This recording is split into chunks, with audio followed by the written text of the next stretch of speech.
It can be pretty bad. Yeah, 18.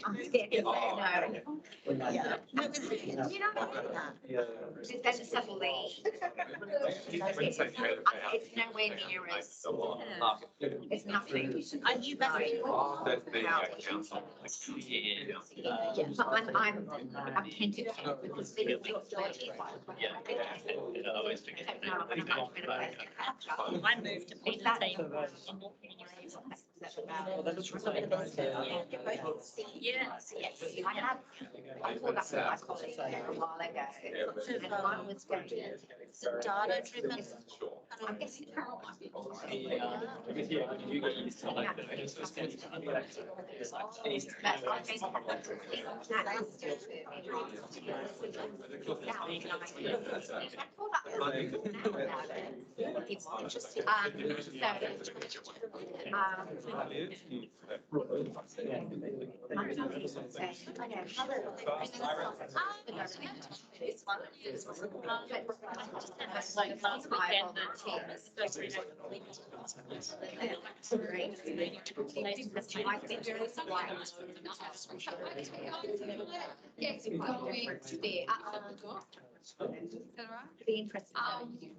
I can see there's quite a few people online, so we'll get going.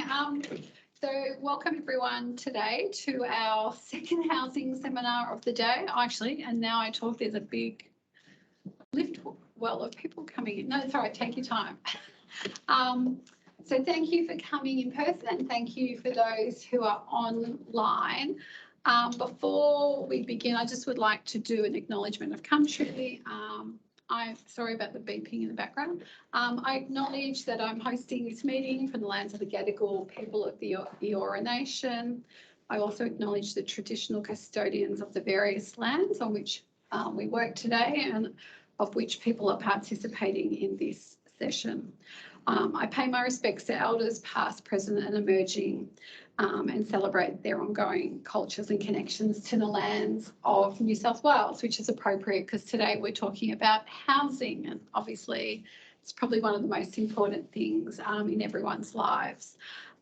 Today we've had a housing symposium in the morning and we thought we'd take the opportunity to invite Gary, who is the Chief Economist from the Auckland Council, to come and talk about their experience in Auckland, because like us a few years ago, they were experiencing very expensive housing. They kind of had all the issues that we have, and unlike us, they've actually implemented a real live experiment that we can learn from. Why I think it's really interesting is, and I'm not sure if any of our planning colleagues are here, but as economists, we're really good at forecasting what we should do and what we shouldn't do. But I think we're not very effective often because we talk about the counterfactual and people can't see what we're actually talking about. And we all know as economists that when you make a decision to do, say, option A, there's always an opportunity cost. There's always trade-offs that you need to take into account. But I think as economists, we're not very good at doing that. So having Gary here is great because I don't think you necessarily take what you've done in Auckland and exactly apply it in Sydney. I'm not saying that you should, but the good thing about it is he can talk about some of the costs, the benefits, what were the outcomes. And the one thing we do know is when they did do a lot of upzoning, all of a sudden that there was a fairly big response in terms of housing approvals, and it has led to very different outcomes than what they would have got if they'd kind of maintained their approach. The thing about Gary, a bit more about Gary, so you joined the Auckland Council in 2021, so you're probably there more for the outcomes bit. But like economists at Treasury, he's committed to evidence-based policy. And so today he's going to come and talk about some of the trade-offs, things that worked obviously well and some of the outcomes. And I mean, the two things that I did take out of this morning was probably more about the execution of them, is that, you know, it was about having targets about what you wanted to actually achieve, but then also it's the messaging. And I think the one thing as economists we all know is we know that if we don't fix the housing affordability issue, it's actually a really bad thing for future generations. But again, it's hard to make that case when you're talking to people who are established, they own their own home, they don't want things to change. So we need to kind of make the case. So yeah, I'll hand over to Gary. So you're welcome.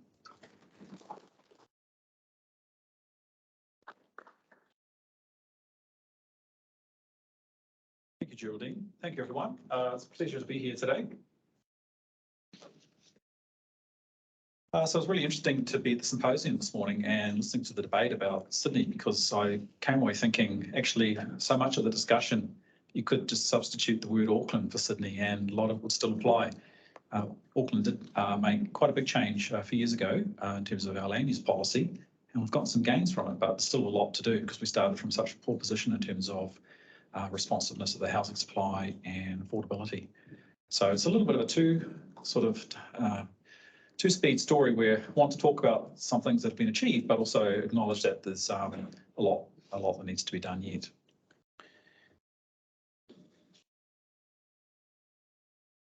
I was just wanting to cover an overview of what Auckland did and then some of the motivations, so the why and the how, and then talk about some of the outcomes that we've been seeing.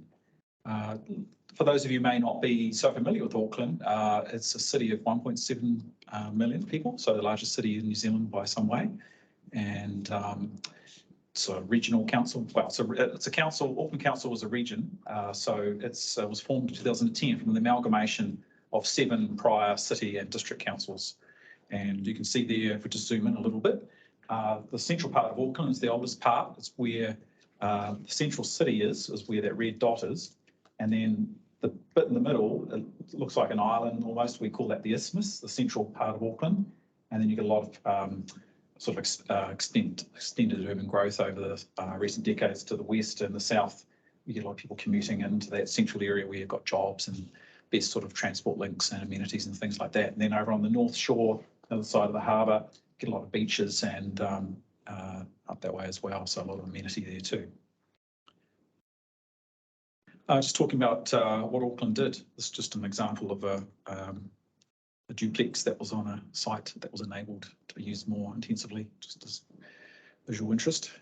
So 2016, something called the Unitary Plan was passed, and it was really taking the plans that were in place from the prior cities and districts. They all had different standards, and so the idea was that there needed to be a common plan for the new Auckland Council.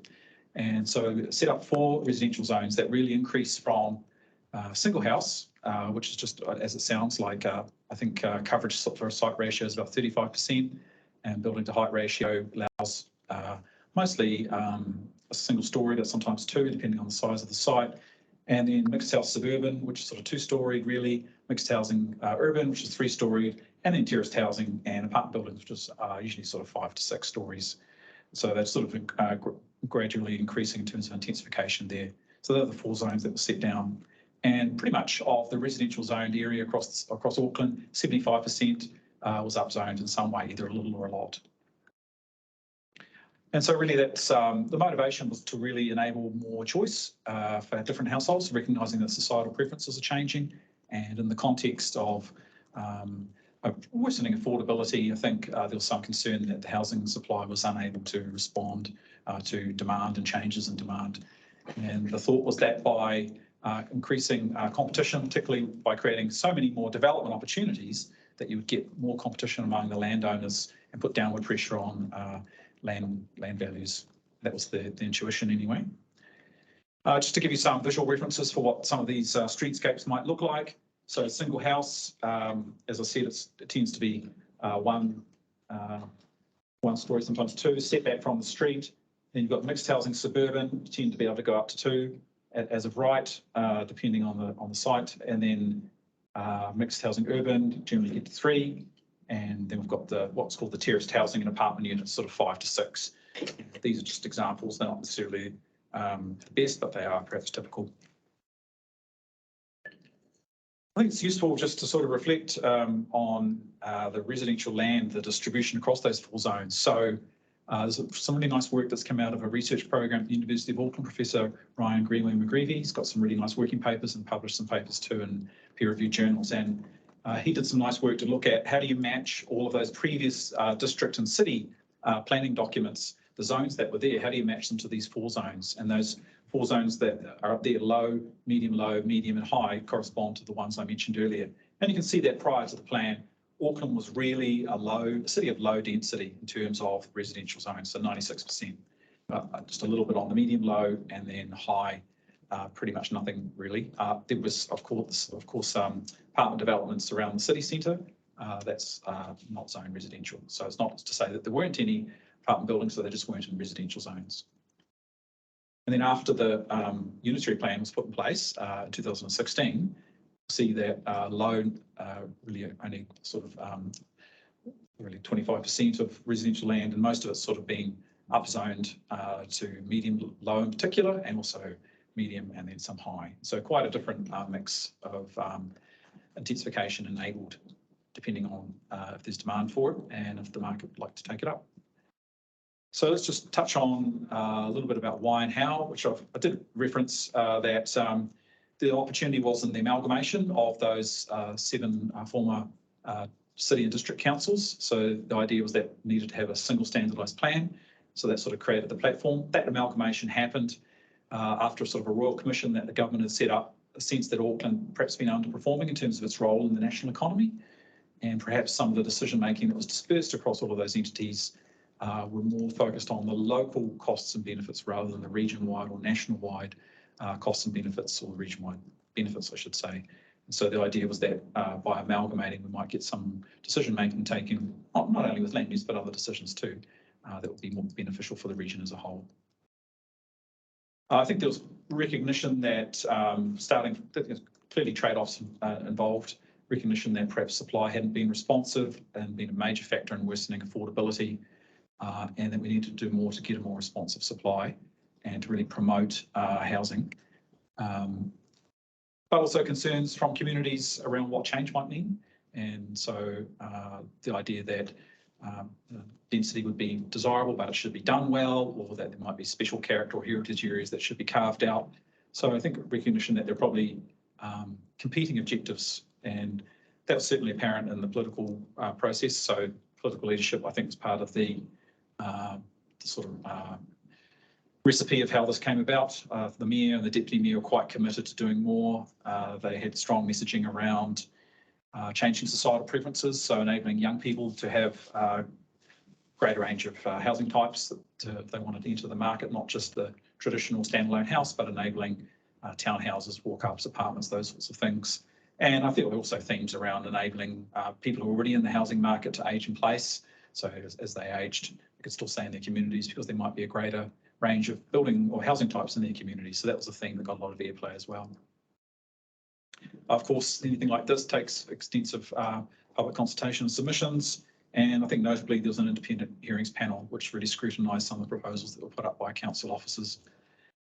Just to sort of give you a sense of timeline, so Auckland Council was formed in 2010. I think roughly 2011-12 spent putting together a draft plan, doing the analysis, consultation period, beginning of 2013. And then you see there was on the basis of that initial consultation, start the end of 2013, September, there's a sort of formal proposal notified for public submissions. And so that ran for about 6 months. And with all of those submissions that were put in, there was an independent hearings panel set up to review them. It's a mix of people from planning backgrounds, legal, and happy to say economic professionals in there too. And they really had the role of interviewing, scrutinising, hearing those submissions. They had a secretariat to support them, undertaking their own analysis, and really giving a critique of what was being proposed by Auckland Council and the officers there, and then put out a response that Auckland Council had to engage with, which was really recommending to do a little bit more than had been on the table.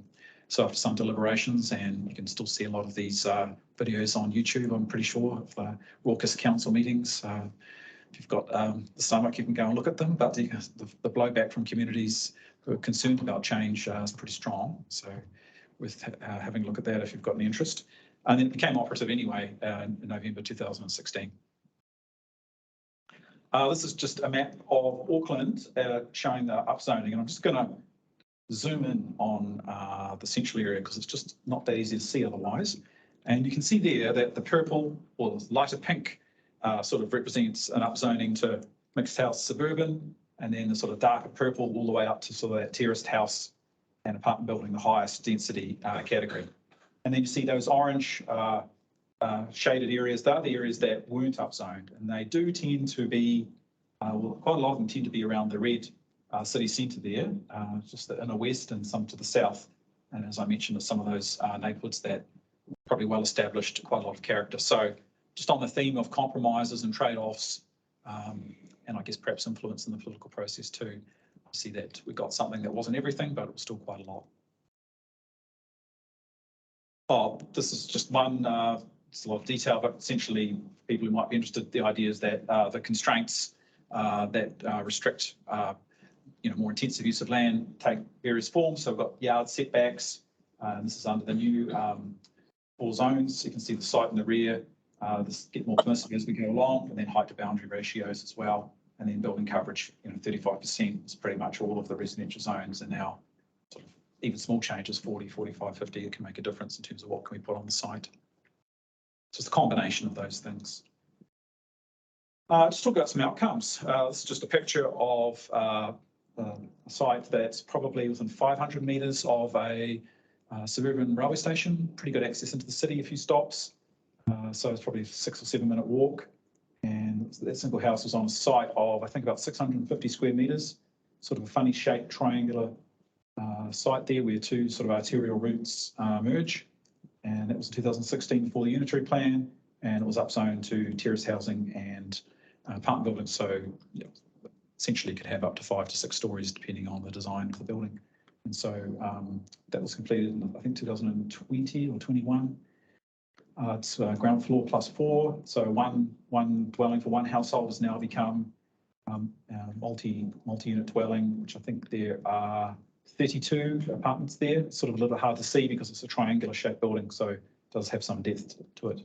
And I guess to some extent that was enabled by the regulations being more permissive, but it's also enabled, I think, by the demand for that location, recognising that it is in walkable distance to a station, and that station had previously had low density zoned all around it. So it isn't the only example in this walkable catchment of that station where we're starting to see take up of these enabled opportunities. This one got a lot of coverage because it doesn't actually have car parks. So if you live there, you might use the station. It has a lot of bike parks in the ground level on the other side. So everyone's got a park for their bicycle, but for cars, perhaps you don't have to pay to get into something because it isn't, if you don't need it because you're in a great location. So it's sort of reducing some cost there. This is new dwellings consented, rolling number of new dwellings on a 12-month basis. So we can see there the unitary plan came into place at the end of 2016. After the global financial crisis, really saw new dwellings being consented hit a low there, probably a combination of demand and supply, and start to see it coming up there on the way where the unitary plan was being passed. And then afterwards, it really takes off like a rocket, and then it's come down a little bit with higher interest rates, sort of some of the volatility in the wake of the pandemic there. But I guess that looks interesting. People would say, well, there might be quite a lot of economic cycle in that picture. So to what extent would we draw any inference from what we see after the policy treatment and what we see in terms of the quantum of houses being consented? And I'll drop into that in a moment. I think it's also worth noting the mix that's changing alongside. So that orange segment is what we call townhouses or flats, but also includes sort of attached terraced houses and what have you. And then the yellow is the apartment zone and the blue is the single house standalone. And so really that uplift in dwellings we see after the plan was put in place, it's really been driven by that orange segment, the sort of townhouse category. And pretty much all of those, certainly in the 90% plus, are occurring in locations that were upzoned. And probably from an economic perspective, interpret that as households being given the option of their budget constraint hasn't changed. They've still got the same budget, but they're able to choose a location where they can consume less land per dwelling. And of course, land is the expensive component. And so it's been enabled, and I guess you could say it's been taken up.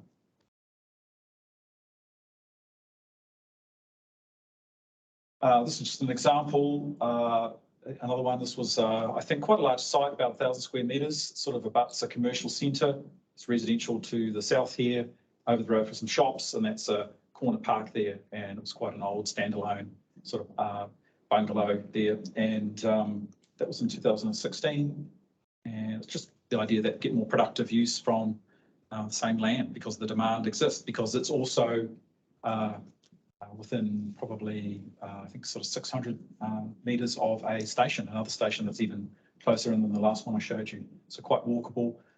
10 townhouses, we call them there, or 10 detached homes. Each one's got a garage. I think they're 3-bedroom homes. And so really gone from 1 household to 10 households on that site. Oh, this was another one. It's probably not the best graphic now that I look at it more closely, but I was just looking at it the other day. But the idea of site amalgamation. So quite a nice sort of ridge line. It's sort of hard to see, but that road is a arterial road, and it's on a ridge, and it slopes down to a beach community. And that site, those 3 houses were merged into one site, and apartments were put up. I think it's 43 there now for sale. So sort of hard to see, but they are facing north, and I guess the houses below are sort of down lower. I just want to touch on land values. This is I'm just going to zoom in again on the Central Isthmus part because it's easier to see. So this is land values per square metre, and really just set up as a heat map. So the red is really the region, the top 10% of land values per square metre, and it sort of fades out to sort of yellow and green, blue, and then purple is the lower decile, shall we say. And really just the idea that land values as a signal of demand, and in terms of the proximity to the things that people value. There might be jobs and or transport links or other amenities, and it gets capitalised into the land because people value those things and they're willing to bid up the land in order to get close to them.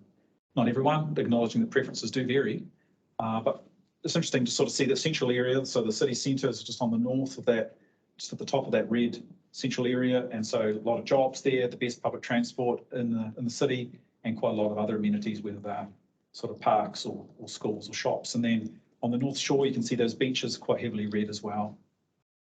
And so with the unitary plan, it's enabling more flexible use, not necessarily in the most high demand areas, but in still some relatively demand areas particularly on the edge of the isthmus and closer in as well. And that's the idea that those places are in high demand and people are willing to locate there and give up a bit of land in order to get close, I think. Just as I said. But back to that point, the questions of is there anything additional here? And so we see the uplift in the new dwellings being consented after the policy treatment, and the questions whether we would have gotten anything more without the policy treatment. And of course, it's not just good enough to look at some indicators and say, well, they're all pointing in the right direction, we can't attribute. So this is where we had the advantage of drawing on quite a nice research program at the University of Auckland, Professor Ryan Greenway-McGreevy. This is from a paper that he's published in the Journal of Urban Economics, and obviously being peer reviewed to a high standard. And so really looking at supply response by using econometric techniques to look at the counterfactual. That is, what would have been the scenario for Auckland in the absence of this policy treatment? How many new houses would have been built? And just there are obviously different scenarios and different tweaks to the model, but the central finding, the one that's probably most robust, the preferred finding, is that just under 27,000 more homes were built in the first 5 years, and that's equivalent to 5% of the housing stock. Just to put that in context, first 5 years, new dwellings consented, 76,000. So we take that 27,000 in the context, what it's really saying is that in the absence of that policy change, we might have got somewhere around 49,000. We've got an additional 27,000, which, so as a ratio, you can sort of say that's 50% more roughly. That's my interpretation of it there. So that's the central finding, and I think the takeaway for me is that there's material impact on houses being built.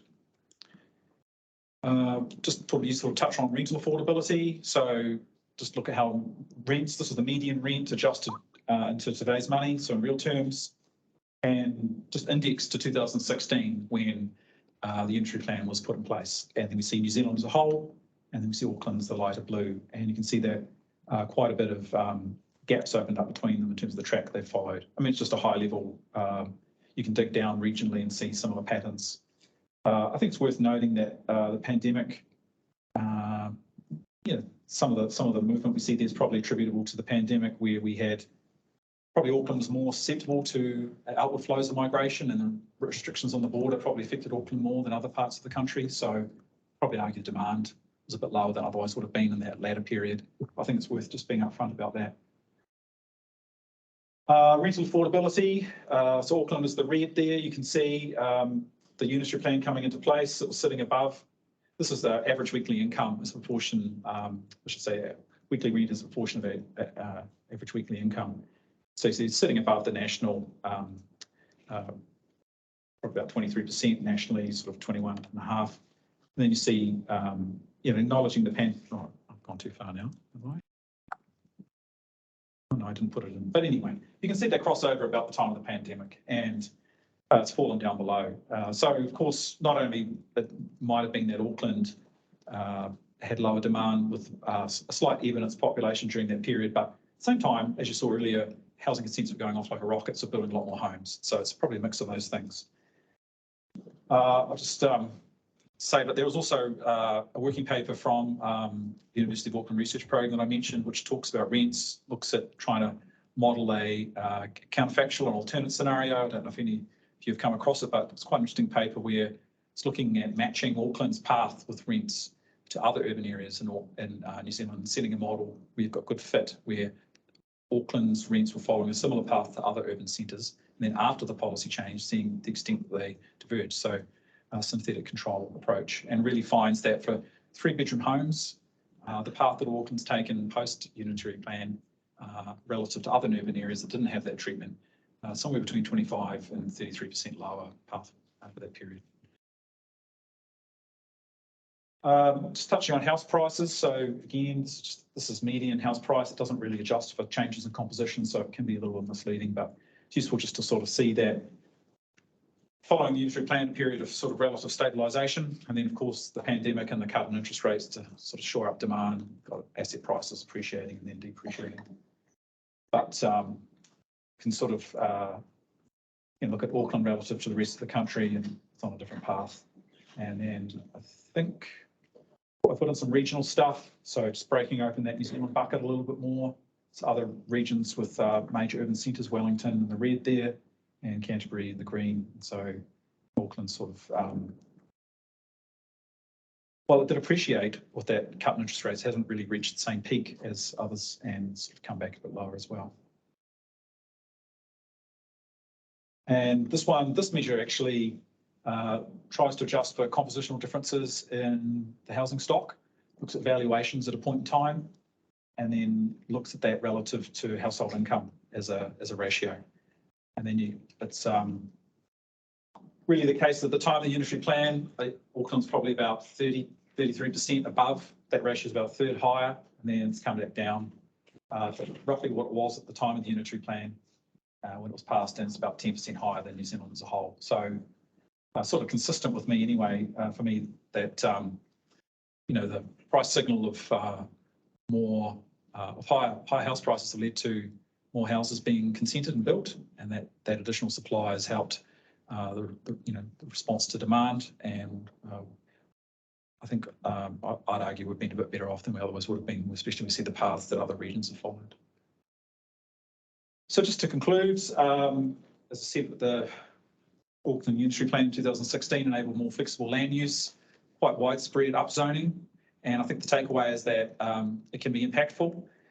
You can debate the evidence, which I of course welcome, in terms of the extent to which some of the indicators that move in a positive direction, that's attributable to the policy change or not. So I think the question of attribution is perhaps a matter of degree, but certainly something going on in terms of the shifts that we've been seeing. I think it's quite powerful in that I think it reveals preferences. We would probably had this sort of intuition prior that if given choices, households might want to consume less land and to take up a dwelling that's closer to the things they value, and the rise of those townhouses and better locations certainly suggests that when given the chance, households would prefer to be close to things that they need to access. We've seen an increase in new dwellings, and I think there's strong evidence that some of that is additional as a result of the policy. And then we've seen improved rental affordability. And I think that one there, it's still emerging, but we're keeping a close eye on that.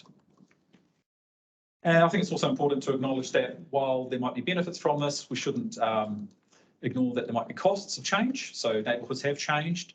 You can often see in the paper examples where people, not happy with their outlook has been blocked, or their loss of privacy. And I think we shouldn't dismiss that as policymakers. I think we've got an obligation to look at all impacts and weigh them up. But from my perspective, I think some of the string of benefits that we've been seeing, and we're only sort of 6-7 years in, some quite powerful benefits, and my characterisation would be that they are material and they're region-wide, and I wouldn't dismiss some of the costs, but they are probably on the localised side.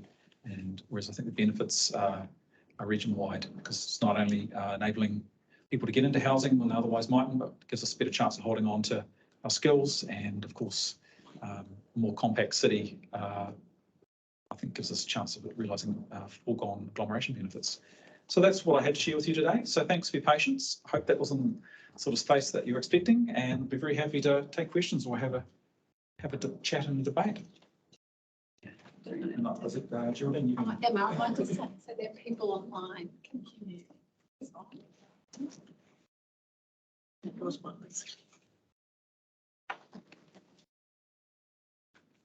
No. How many people have got on? Sorry, Emma, just you. Is the room mic'd up in microphone? Yeah. Oh, is it? Oh, then Emma, go for it.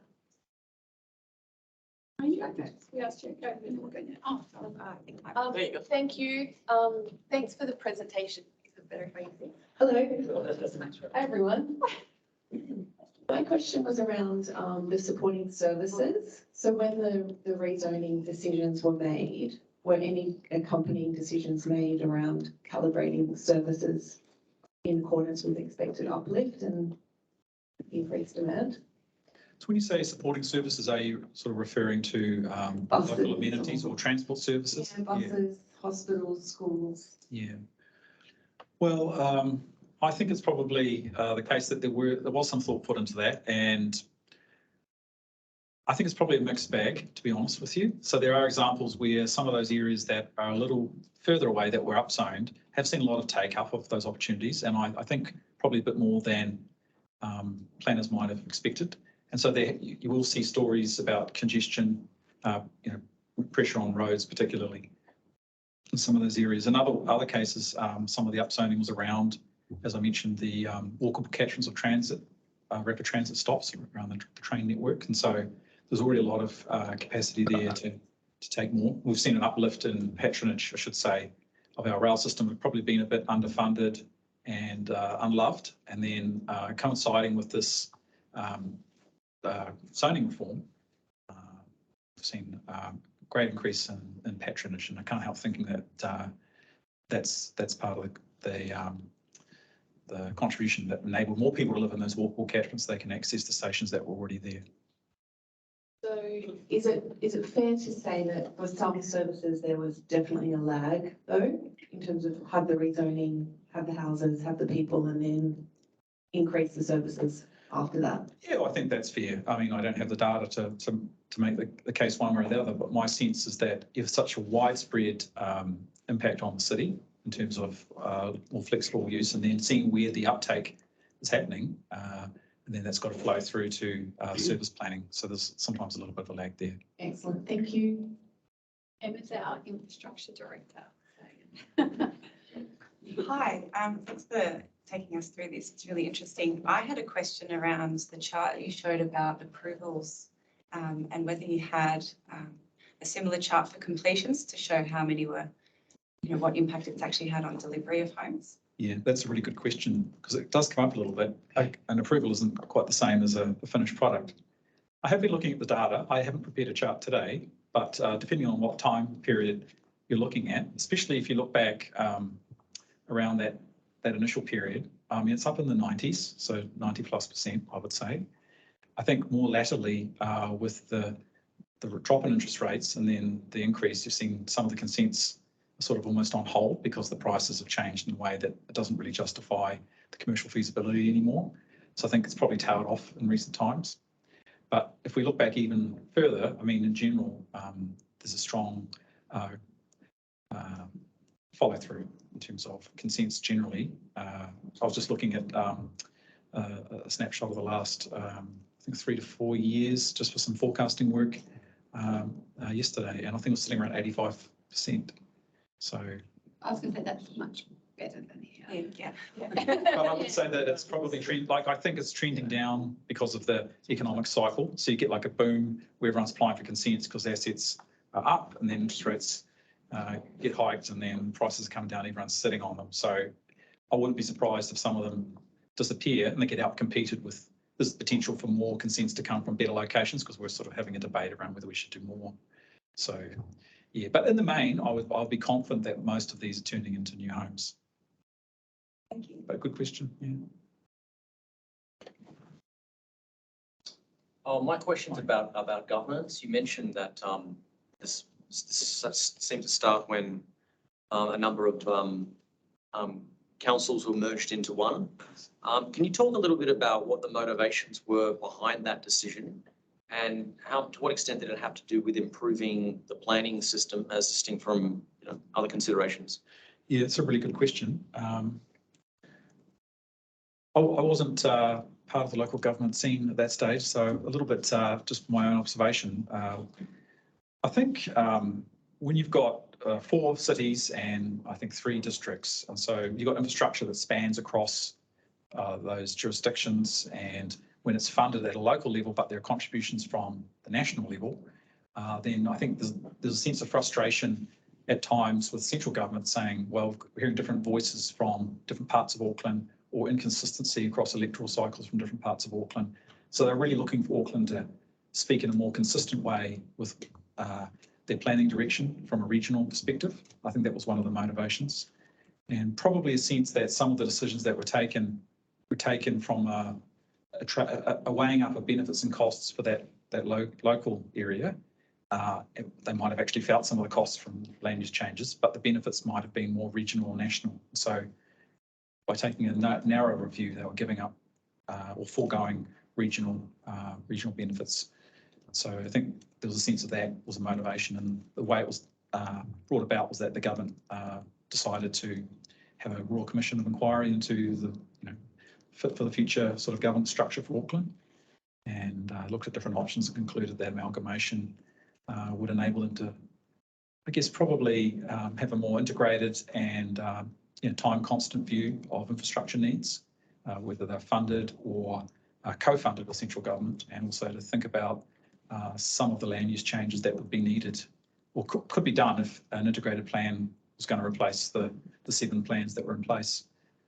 So I think it's a little bit on the infrastructure side, a little bit of the relationship with government, a little bit with the land use consistency as well. And do you think this change could have been succeeded were it not for the amalgamation?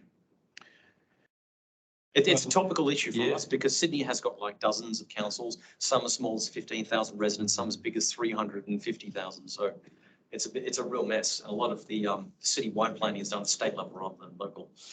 Yeah. My sense is that a lot of the issues were known at the time. The diagnosis in terms of we've got an inflexible housing supply. It's not building enough homes, certainly not building homes in the right places where people want to live. And we've got a more dispersed growth pattern than otherwise.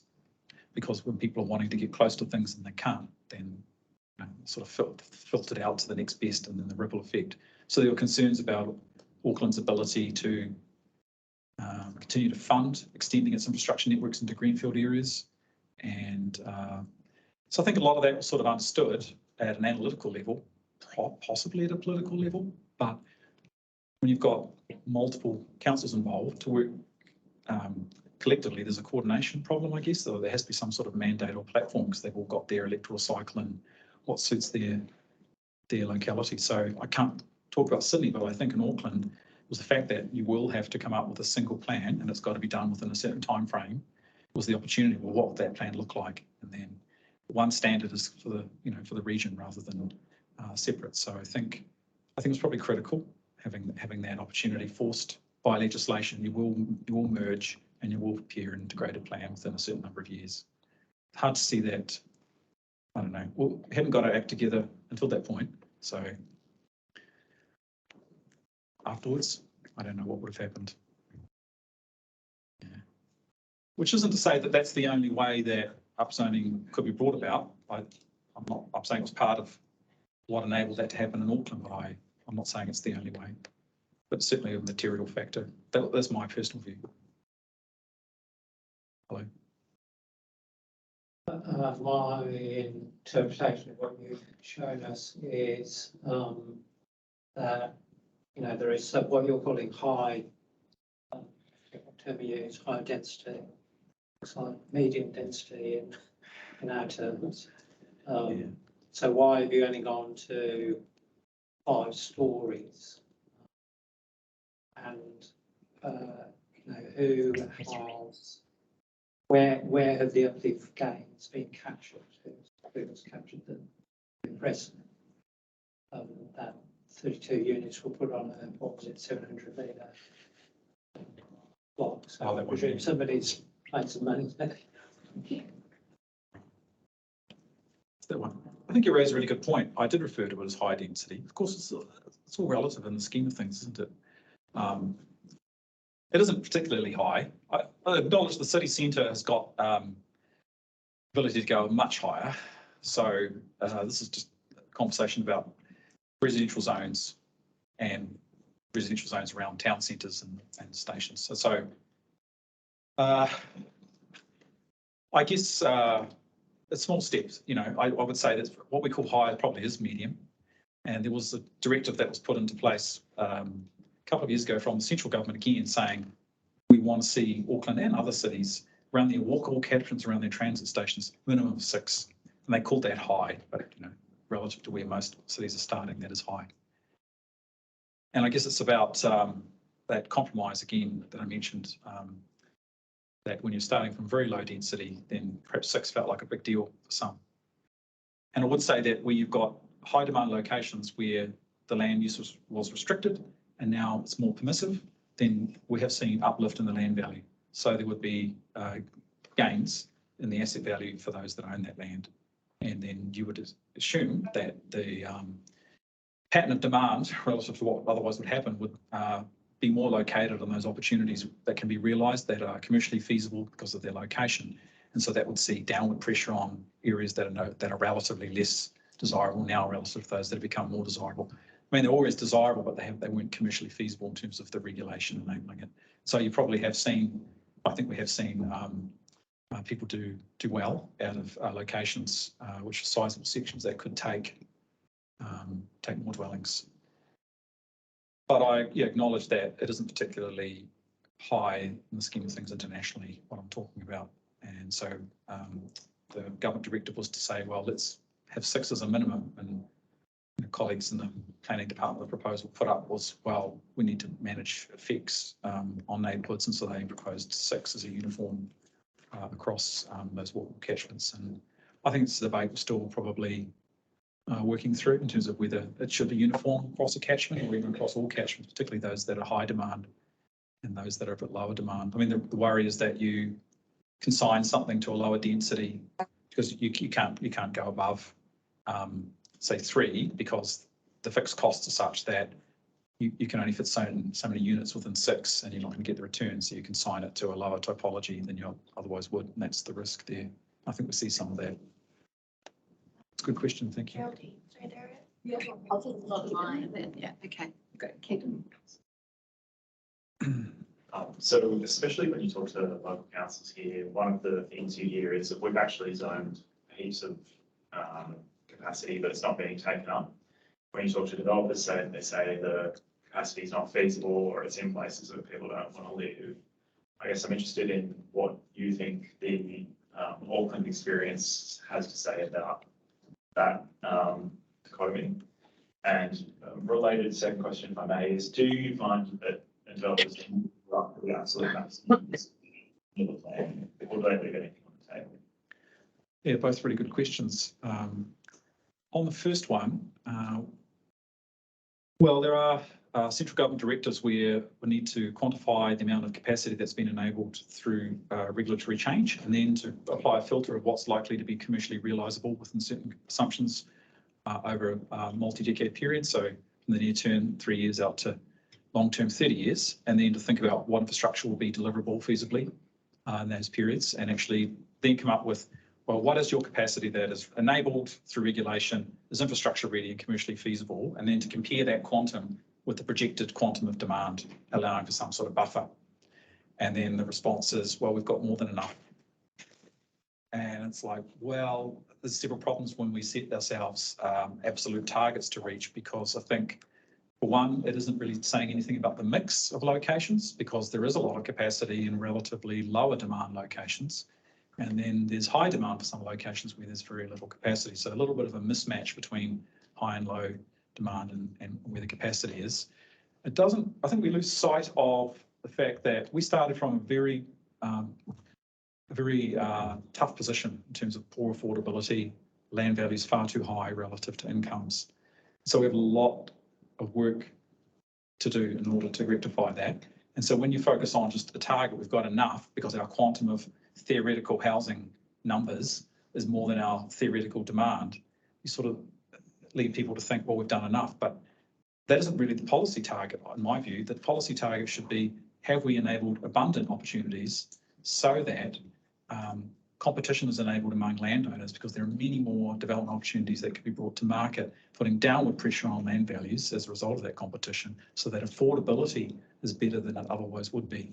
That I think is a policy goal that we shouldn't lose sight of. And so have this constant tussle where I keep hearing we've done enough, we've got 30 years of supply, and I just think it's good that we had that target. I'd probably see it as a minimum test, and we shouldn't get sort of fixated on it, because rather than being absolute, it's a relative story. Relatively more abundant supply is relatively more supportive of affordability. But in terms of your point about whether developers are leaving anything on the table, I don't have data on that, but I see examples. So the townhouses, the brick townhouses I showed you, they're 3-storied. It's zoned for 5 to 6, that height. But I guess the nature of the site, they would have figured out the demand for that location and decided maybe that's what they knew how to build. I don't know the answers, but a good question though. For those who have got their hands up, we can't actually see who it is. So can you maybe turn your camera on and ask the question? Oh, so Nicholas. Hi. Thanks for the presentation. I just had one question, and it was about, so this kind of seemingly created a whole lot of like land value, almost kind of like by government fiat, a lot of land value uplift at once. So I'm wondering how much the government kind of looked into capturing that for themselves, a bit of it, or did this all just kind of go into the hands of existing landowners?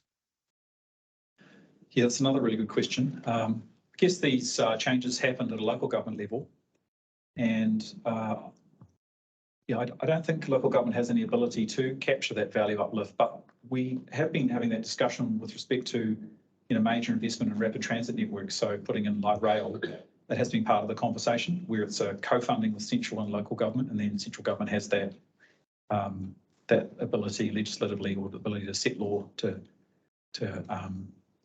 capture some of that value uplift, but it hasn't actually come to pass yet. So I'd say we're probably still in a less mature state in terms of that. So the short answer is no. And I was just going to add, New Zealand doesn't have a stamp duty tax like that's we right. do. Yeah. Okay, thanks. Thanks, Nicholas. Any other questions online? So one question, so before when we were talking about, council amalgamation, so, John was raising governance. When you responded, so was that like a forced amalgamation essentially, like New Zealand basically just came in and legislated? Yes, the Royal Commission made recommendations about an alternate governance model, and then the government legislated for it. So a bit like the Jeff Kennett Victorian, whereas here I think we weren't so dictatorial and then we failed halfway through. Yeah, it was, these entities will cease to exist on this date and they'll become one, and you'll have these functions and these powers, and you will prepare an integrated land use plan by the state. Any other questions? Rollins. I just wanted to ask about social affordable housing in Auckland. Like, does the government own, or do the non-government organisation community houses own much social affordable housing across the Auckland? And how was this impacted by this? Yeah, so I think Auckland Council had owned, or its predecessors had owned some social housing, but these days not so much. I think they've either partnered with providers or sold it off. So it's not actively running a lot of social housing, it's my understanding. So is it to the non-government entities? Yes. Like community housing providers? Yeah. But central government has, depending on the government that's in power, have either put more resources into those social entities, or the own government-backed program, which has had a big push recently. So that they're a big player in developing social housing. Government has been in recent times, but it may change. Like one of the biggest factors out of thing is the fact that rent has only grown, I think, by 2% in 6 years or whatever it is. Like your rent change in Auckland is so low compared to the rest of New Zealand. I take it that the demand for affordable housing hasn't increased as dramatically in Auckland as it potentially has elsewhere in New Zealand. Yeah, it's a good question. I don't have an exact answer to that. I think it's probably been supportive. I would say that with New Zealand, there were quite tight border restrictions with the pandemic, and they only really got removed August last year. And so since then, we've seen a lot of the capacity that was potentially available in the rental market be soaked up with inward migration. It's quite strong, that inflow. And so probably in the last 12 months, we've seen rents in Auckland about 9% growth, so quite running ahead of inflation. So, but I think people are that's a headline, but it should be a headline in the context of, look at the previous 6 years. We lose sight of that slow drift down in terms of the real cost of rent hasn't really risen much, and then incomes have grown. So as a share of income, it's actually stabilised and fallen. So there's a little bit of a cyclical thing going on, but it looks like we've been on a better path than those other regions for sure. Thank you. Any other questions online? I saw John look, I thought he might have had a question. Anyway. I feel like that was a pretty solid interrogation. Yeah. Yeah. I have another one. Oh, you do? No, it's a bit in the weeds, but so here we go. Auckland's unique in that it did this very broad-based thing all at once, right? So the way development happens here is developers will buy up like old industrial sites or rundown houses, and then you get the uplift from the upzoning to access finance, etc. How did the construction industry, I guess, respond to the fact that all these profitable opportunities came on at once? Presumably have been capitalised into the land prices that they then had to pay for these sites. How did the economics of that play out, if you know? Yeah, well, it's a really interesting point that before the plan was actually legally operative, you started to see land values shifting ahead of time. So obviously landowners and or developers were watching to see what was going to be upzoned or what wasn't, because a draft plan had been made available, and then it was sort of in a 18-month, 2-year process to be reviewed. And so you saw when the likelihood increases that some areas are going to be upzoned to some extent, you can see a change in land values there. So definitely, it wasn't just once it happened. That's what you expect with the market picking up on signals. I think the other point is that it was quite widespread. So even though some was a little or some was a lot in terms of the degree of upzoning, the widespread nature, I think, just meant that there were more abundant opportunities. I think that's something that's important to keep in mind, that particularly get a lot of, there's a point of view that we don't need to do any more. We could just unlock more greenfields. And I think that argument comes with different fishhooks, but one of them is that land tends to be more aggregated at the urban periphery in terms of we might have dozens or hundreds, I don't know the exact number of large landowners, but inside the existing urban area, when we enable more development opportunities, we're really dealing with tens of thousands or hundreds of thousands of owners, whether their sites are small or large. And so if you're thinking about it from the number of potential willing sellers that could participate, it's that competitive pressure that comes from bringing them into the game. And so I think that's part of it as well. That the widespread nature meant that there were plenty of opportunities. And so I think it weakens the market power of landowners and strengthens the hand of buyers in terms of having choice, because you don't want to be caught out building stuff that's not in a great location when your competitors now move to better locations to try and meet that market segment. And similarly with design, I would guess too. But yeah, it's a good question.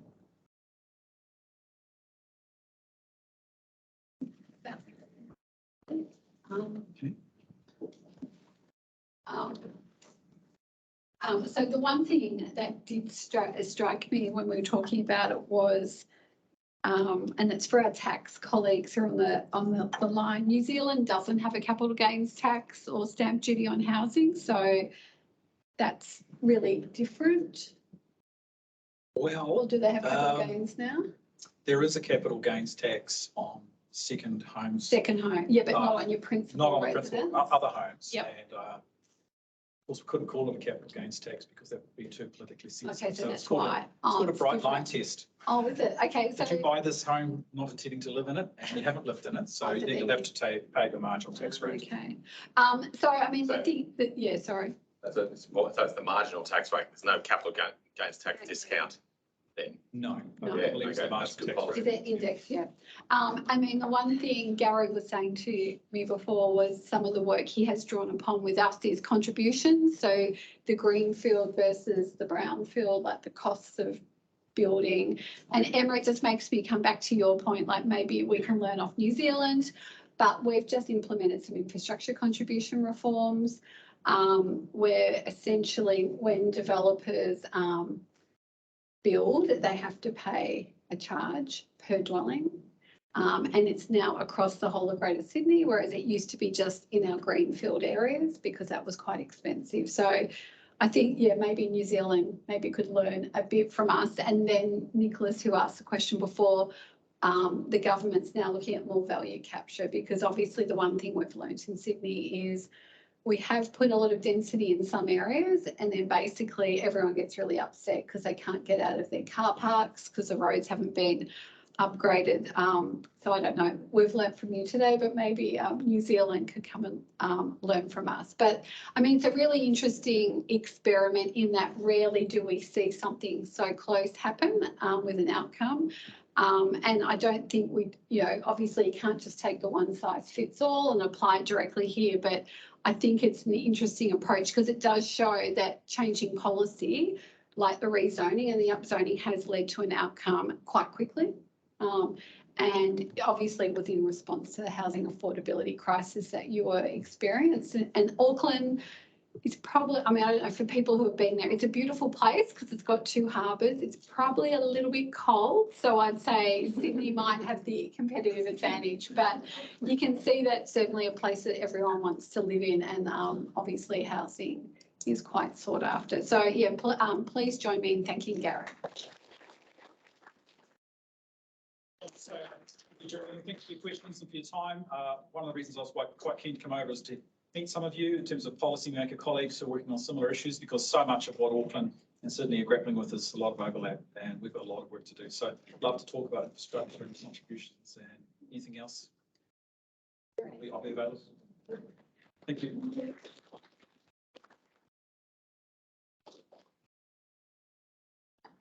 So maybe we have a spare contribution.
I don't know. Yeah.